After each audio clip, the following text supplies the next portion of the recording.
Yes, good morning 10th class students. आपको मैंने जो है दोबारा से जो रिवाइज करवाया है, मैंने आपको इसमें ये चीज़ बताई है कि हम ग्राफ विधि से कैसे हम किसी भी चीज़ को सॉल्व करते हैं, किसी इक्वेशन को हम कैसे सॉल्व करते हैं। और इससे पहले मैंने इक्वेशन क्या होती है मैंने ये भी आपको समझाई है। तो मैंने एक सम लिखा है और इसी सम को आप सारे मेथड से करेंगे, चाहे वो ग्राफ मेथड हो, चाहे वो आपका प्रतिस्थापन विधि हो। ये विधियाँ चार जो हैं आपकी, मैंने आपको ग्राफ बताई थी। दूसरी विधि हमारी होती है प्रतिस्थापन विधि, तीसरी हमारी होती है विलोपन विधि और चौथी हमारी होती है वज्र गुणनखंड विधि। तो ये हमारी चार विधियाँ होती हैं। अब इन चार विधियों में से अब मैं आपको इसमें सबसे पहले प्रतिस्थापन विधि करके दिखा रहा हूँ। प्रतिस्थापन, जिसे हम सब्स्टिट्यूशन मेथड कहते हैं, सब्स्टिट्यूशन मेथड। इस मेथड में हम क्या करते हैं, ये हमारी दो इक्वेशंस हैं, इसमें से किसी एक इक्वेशन को लेके हम x या y का मान अलग से निकाल लेते हैं। कैसे निकालते हैं अब देखिए, जैसे ये आपको दे रखा है first 4x minus 2y equals to 9, 4x minus 2y equals to 9। अब मैं इसमें क्या करूं, मैं 4x को बाहर निकाल लूं इक्वल्स टू 9 प्लस 2y। ठीक है, मैंने कहा x या y का, तो मैं x का मान निकाल रहा हूं। जिसकी भी वैल्यू मेरे को निकालनी है तो उसको मुझे बाहर रखना पड़ेगा। ठीक, अब यहाँ पर क्योंकि x निकालना है तो x equals to 9 plus 2y, ये नीचे आके 4 आ गया। यानी x की जो वैल्यू है वो इस फर्स्ट इक्वेशन से मेरी आ गई 9 प्लस 2y अपॉन 4। अब हम क्या करेंगे, सब्स्टिट्यूशन, प्रतिस्थापन का आखिर मतलब क्या होता है। ये जो हमारी वैल्यू आई है फर्स्ट में x की, इस वैल्यू को इस सेकंड वाले में रख देंगे x की जगह पर। ठीक है, अब ये है 3x plus 4y equals to 4। अब मैं क्या करूंगा, 3 का 3, x क्या आया है 9 प्लस 2y अपॉन 4, तो मैं x किस जगह रखूंगा 9 प्लस 2y अपॉन 4। ये प्लस 4y ऐसा ही है इक्वल्स टू 4। अब मुझे इसको सॉल्व करना है। अब देखिए, ये इस मेथड को बोलते हैं प्रतिस्थापन। क्या बोलते हैं, प्रतिस्थापन। यानी मैंने एक इक्वेशन में से मैंने x की वैल्यू को निकाला और उस वैल्यू को मैं दूसरी इक्वेशन में रखने जा रहा हूँ। ठीक है, ये मैंने रख दिया x की जगह, बाकी ऐसा कैसे ही आ गया। अब मैं इसको सॉल्व करूंगा। अब इसको सॉल्व करने के काफ़ी तरीके हो सकते हैं, आप जैसा भी इजी समझना चाहें। अब आप देखिए, ये 3 है, ठीक है, ये 4 इन दोनों के नीचे है, तो 9 अपॉन 4 प्लस 2y अपॉन 4, क्योंकि 4 दोनों के नीचे है, प्लस 4y इक्वल्स टू 4। ठीक, आप अपने हिसाब से भी इसको सॉल्व कर सकते हैं। अब ये 3 है, 3 इससे भी मल्टीप्लाई होगा, 3 इससे भी मल्टीप्लाई होगा, क्योंकि ब्रैकेट के बाहर है, ये कॉमन है। तो अब 3 को हम 9 से करेंगे, कितना देगा 27 अपॉन 4, प्लस 3 को इससे करेंगे तो 6y अपॉन 4 प्लस 4y ऐसा ही रहा इक्वल्स टू 4। ये अभी हमारा सॉल्यूशन चल रहा है। अब आप यहाँ पे देखिए, ये y वाले हमारे दो हैं, ये देखो, ये मैं इसको ऐसे लिख सकता हूँ 6 upon 4y plus 4y equals to 4। इधर आके ये माइनस 27 अपॉन 4।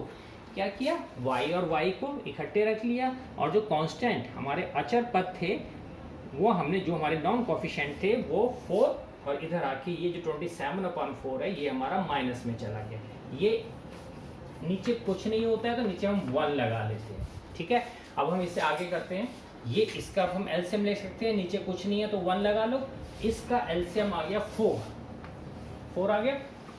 ठीक है, अब 4 को 4 से डिवाइड किया 1 को 6 से किया 6y, प्लस का प्लस, 4 को 1 से डिवाइड किया 4, और 4 को 4 से मल्टीप्लाई, 4 4 16y इक्वल्स टू, यहाँ भी आप देखिए आपका 4 एलसीएम आ गया, 4 आ गया। वही सेम प्रोसीजर, इस एलसीएम को इस डिनोमिनेटर से हमने डिवाइड किया, 4 आया, क्योंकि 4 को 1 से करेंगे 4 ही आएगा, और 4 4 16 माइनस, इसी तरह ये आ गया 27।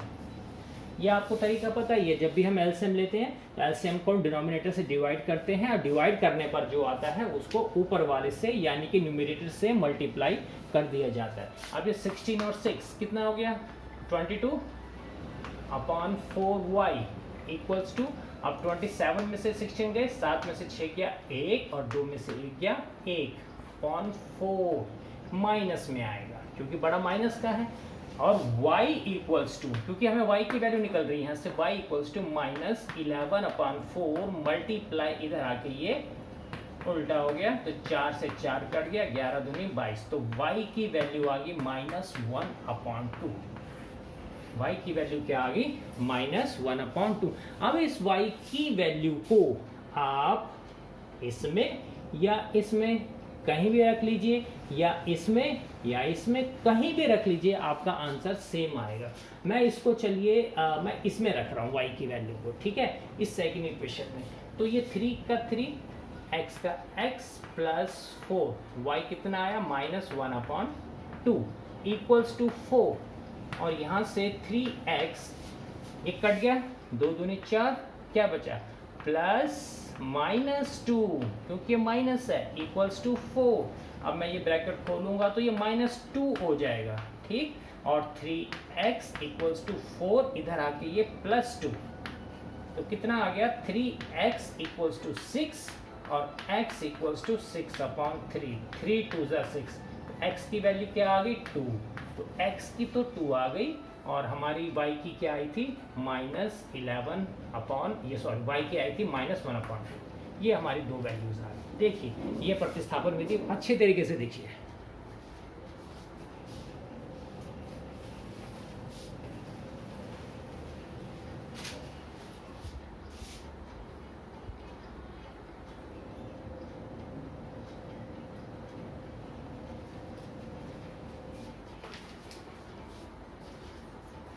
मीन्स आपको प्रतिस्थापन का तरीका क्या होता है कि हमें दो इक्वेशन दे रखी हैं, ठीक है, और उसमें हमने एक में से चाहे तो इसमें से चाहे तो इसमें से हमने जो है एक x की वैल्यू को बाहर निकाल लिया। अब जो वो x की वैल्यू आ गई है उससे दूसरी वाली जो बची हुई इक्वेशन है हमने उसको उसमें पुट कर दिया और सॉल्व करते गए। तो सॉल्व करने पे y हमारा -1/2 और x हमारा 2। अब मैं इसी ही क्वेश्चन को दूसरे मेथड से करूँगा तो आंसर सेम ही आएगा। तो यही मैं आपको दिखाना चाह रहा हूँ। क्वेश्चन आपके अलग अलग एक्सरसाइज में अलग अलग मेथड्स के हैं, लेकिन आप अगर एक क्वेश्चन सभी मेथड से कर लोगे तो आपको हर एक्सरसाइज में करने में कोई भी दिक्कत नहीं आएगी। तो देखिए इसे मैं मेरे ख्याल से समझ गए होंगे।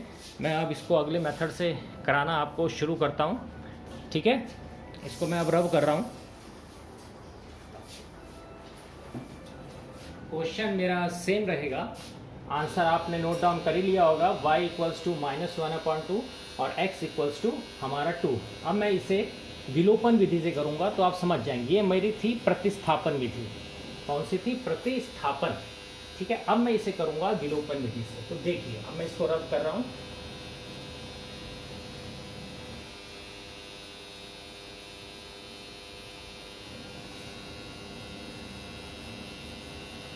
नाउ विलोपन विधि में भी हमें एक x या y एक को बिल्कुल आउट करना होता है। हमें एक को बिल्कुल बाहर निकालना पड़ेगा, तभी तो हम दूसरे की वैल्यू निकाल पाएंगे। तो हम कैसे निकालेंगे उससे बाहर? और बाहर हम निकालने के लिए हमें x या y को सेम बनाना पड़ेगा। सेम किस लिए बनाएंगे? ताकि जब उसे आपस में माइनस करें, सब्ट्रैक्ट करें तो हमारी वो जो है बिल्कुल कट हो जाए, निकल जाए बाहर। अब ये मेरे पास इक्वेशन है फर्स्ट और second. 4x minus 2y equals to 9 और 3x plus 4y equals to 4। अब मैं क्या करूँगा? देखिए मैंने कहा इक्वल बनाना है। अब मैं अगर इस 4 को 3 से मल्टीप्लाई करूं तो 12 आ जाएगा, और इस 3 को 4 से मल्टीप्लाई करूं तो भी 12 आ जाएगा। लेकिन यहाँ बात ये ध्यान रखनी है कि अगर मैं इसे 3 से कर रहा हूं तो जो बाकी बचे हुए हैं वो भी 3 से ही मल्टीप्लाई होंगे। अगर इसे 4 से कर रहा हूं तो बाकी बचे हुए भी 4 से मल्टीप्लाई ही होंगे। तो मैं इस पहली वाली इक्वेशन को मैं 3 से मल्टीप्लाई और इसको 4 से मल्टीप्लाई। इसमें कंफ्यूज मत हो। कुछ बच्चों को ये रहता है कि 3 से क्यों किया, 4 से क्यों किया, क्योंकि मुझे इक्वल लाना है। क्योंकि जब मैं इसे 3 से करूंगा तो 12 आ जाएगा, इसे 4 से करूंगा 12 आ जाएगा। तो ये आ गया 12x। 3 से क्या, इसको 3 से क्या, माइनस 3 2 6y इक्वल्स टू 3 9 27। इसे 4 से करूँगा, 4 3 ज़ा 12x, 4 से करूँगा प्लस 16y और 4 4 ज़ा 16, ये मेरा हो गया। अब क्या करना है, अब आपको लिखना होगा कि ये आपने अगर थर्ड मान ली इक्वेशन और ये आपने अगर फोर्थ मान ली, इसको आपने थर्ड मान लिया और इसे आपने फोर्थ मान लिया। अब आप क्या करेंगे, लिखेंगे फोर्थ को थर्ड में से सब्ट्रैक्ट करने पर, फोर्थ को थर्ड में से सब्ट्रैक्ट करने पर, जब आप इसे सब्ट्रैक्ट करेंगे यानी कि माइनस करेंगे, माइनस करने से नीचे वाली डिजिट के साइन बदलते जाएंगे, माइनस प्लस वाले सब माइनस हो गए, तो ये एक प्लस का और एक माइनस का आपस में कट गया, ये माइनस का और ये भी माइनस का, तो 16 और 6 कितने हो गए 22, कितने हो गए 22, माइनस 22y इक्वल्स टू, अब 27 में से 16 गए, कितने बचे 7 में से 6 गया 1 और 2 में से 1 गया 1, प्लस का क्योंकि बड़ा 27 है। अब ये आ गया मेरा माइनस 22y इक्वल्स टू 11 और y इक्वल्स टू 11 बटे माइनस 22, इसे मैं काटूंगा 11 दूनी 22, तो y की वैल्यू आ गई -1, यही आई थी हमारे प्रतिस्थापन विधि से भी। ठीक है, ये विधि में जल्दी आ जाता है आंसर, उसमें थोड़ा टाइम लगता है।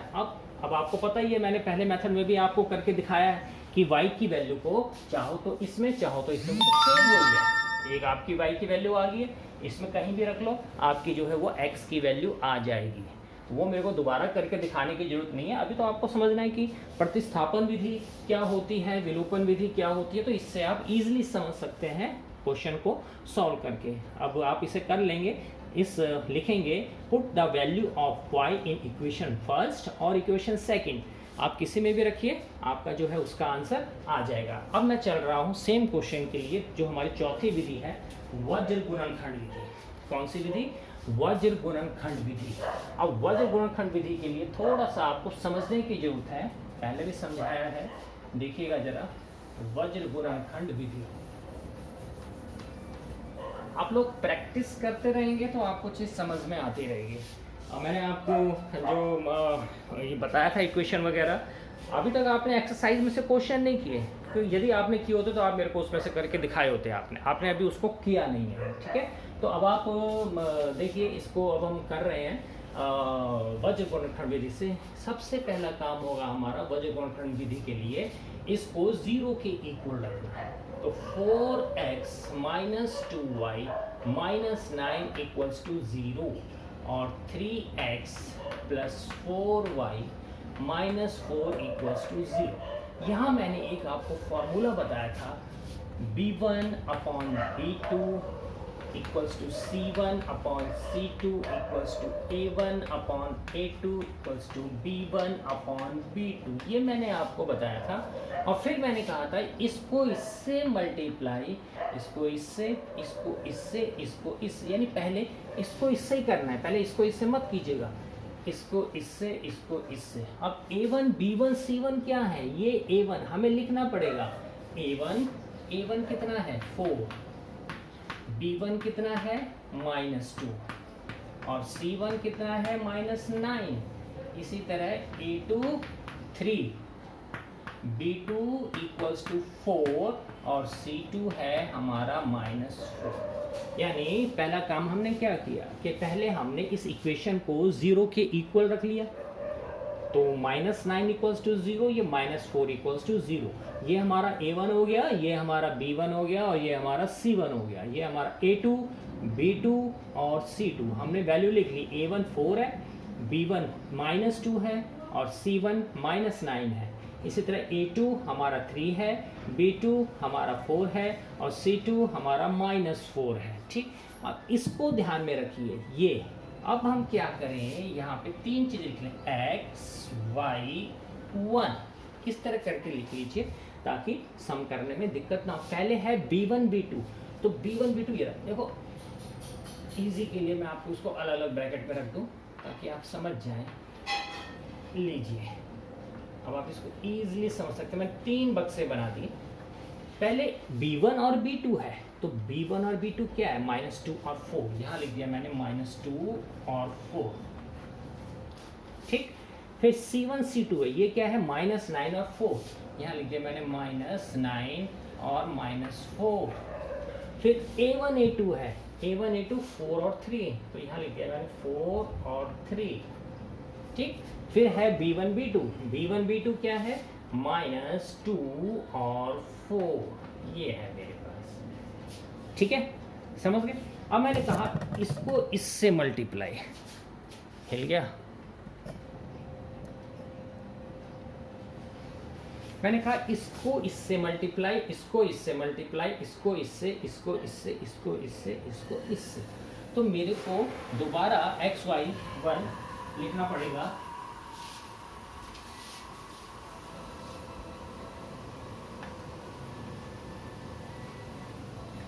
ये लिखा मैंने x, ये y और ये 1।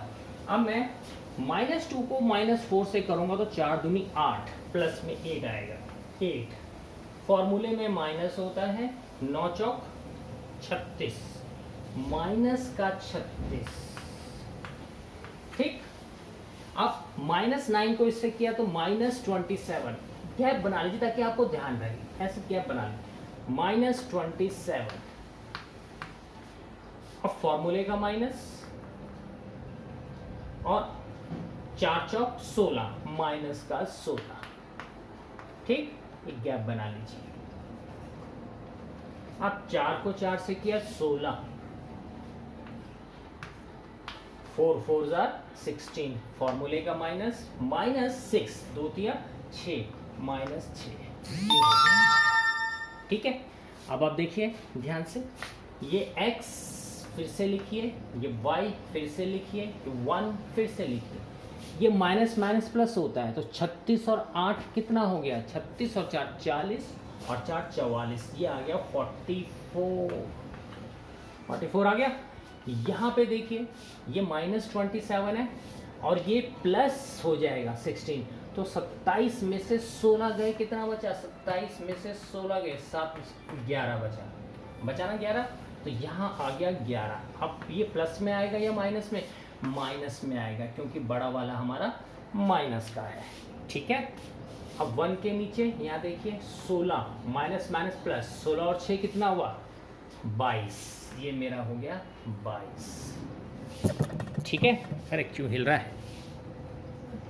ठीक है, x/42, y/-11 और 1/22। अब हमें क्या करना है, ये तो हमारे चर वाले हैं, ये मेरा अचर वाला है, तो एक बार इस x वाले कोफिशिएंट को इस अचर वाले से, एक बार इस y वाले कोफिशिएंट को इस कांस्टेंट वाले से, तो बारी बारी से चलेंगे। तो x/44 इक्वल्स टू 1/22। ठीक, अब इसको क्रॉस मल्टीप्लाई मैं जब करूंगा तो ये मेरा आ गया 22x इक्वल्स टू 44 एकम 44 और x इक्वल्स टू 44/22। इसे हम काटेंगे तो मेरा x की वैल्यू आ गई 2। यही वैल्यू आई थी हमारी x की पहले भी दोनों मेथड से। अब मैं y की वैल्यू निकालूंगा। ये है मेरे पास y/-11 इक्वल्स टू 1/22। इसको इससे किया तो 22y इक्वल्स टू -11 और y इक्वल्स टू -11/22। काटूंगा 11 दूनी 22, तो y इक्वल्स टू -1/2। तो देखिए तीनों मेथड से आपके सेम आंसर आ गए। 4 नंबर का क्वेश्चन बोर्ड में यही वाला आ जाता है कि वज्र गुणनखंड विधि से ही आप इसको हल करिए। तो बेटा मेरा समझाने का मतलब है कि आप उसको प्रैक्टिस करके देखें। अगर आप अपनी बुक में से क्वेश्चन आपकी 3-4 एक्सरसाइज हैं, उसमें अलग अलग मेथड्स की अलग अलग एक्सरसाइज है, मैंने एक ही क्वेश्चन आपको सब मेथड से करके दिखा दिया है, तो उसको आप करिए, उसको आप कोशिश करिए, प्रैक्टिस करें अपनी किताब में से और मेरे को करके दिखाएं। आपके पास टाइम ही टाइम है, घर में आपकी छुट्टी चल रही है, आप प्रैक्टिस कर सकते हैं अच्छी। मैं फिर इसके बाद दोबारा द्विघात पे करना चलूँगा, इसके बाद इसके इबादती प्रश्न भी मैं आपको थोड़े दोबारा समझा दूंगा। तो लेकिन आप जो मैं करा रहा हूँ उसको आप दोबारा प्रैक्टिस करिए। ठीक है बेटा।